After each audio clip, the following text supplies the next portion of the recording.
Kolbu bukan hati, melainkan otak.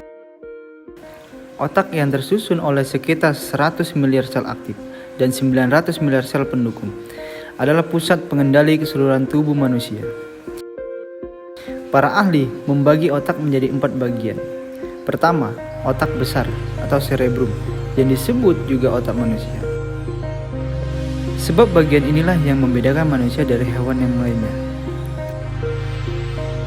Kedua, otak kecil, cerebellum, yang mengatur fungsi otomatis gerak. Ketiga, limbic system, atau disebut juga otak mamalia, yang membackup emosi manusia. Bagian keempat adalah batang otak, atau brain system, yang disebut juga otak reptil, yang mengatur perasaan teritorial pada manusia. Al-Quran selaku petunjuk hidup manusia menyebutkan beberapa istilah terhadap fungsi-fungsi otak tersebut. Di antaranya kolbu, fuada, syudur, dan nafs. Mari kita kaji satu persatu. Kolbu dalam terjemahan Indonesia diartikan sebagai hati, yang menyebabkan kolbu menyimpang dari fungsinya. Hati atau liver merupakan organ tubuh yang berfungsi dalam pencernaan. Dalam Al-Quran, kata kolbu sering disandingkan dengan fungsi memahami dan mengingat yang tentunya tidak sesuai dengan fungsi hati. Di tubuh manusia, memahami dan mengingat adalah pekerjaan otak. Maka kolbu bukanlah hati melainkan otak.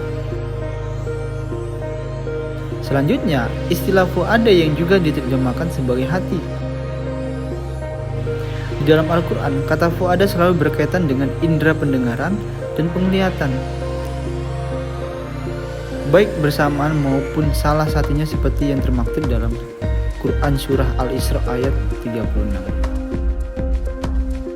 Dan janganlah kamu mengikuti sesuatu yang tidak kamu ketahui, karena pendengaran, penglihatan, dan hati nurani semua itu akan dimintai pertanggungjawabannya. Kedua indera ini adalah pintu masuknya informasi.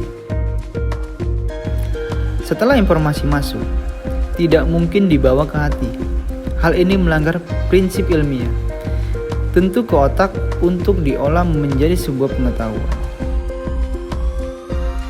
Sehingga fuada tidaklah tepat diartikan sebagai hati, melainkan otak. Syudur yang diterjemahkan sebagai dada atau hati dalam Quran Surah An-Nas ayat 5 yang berbunyi, yang membisikkan kejahatan ke dalam dada manusia. Kata syudur di dalam Al-Quran sering bersamaan dengan perasaan-perasaan manusia, seperti kelapangan dada, kesesakan, yang juga merupakan fungsi atau kinerja dari otak. Terakhir, kata nafs yang erat kaitannya dengan ambisi atau keinginan manusia, yang tentunya secara ilmiah juga diatur oleh otak manusia. Demikianlah Al-Quran menjelaskan secara ilmiah dan rasional bahwa kolbu bukanlah hati, melainkan otak manusia.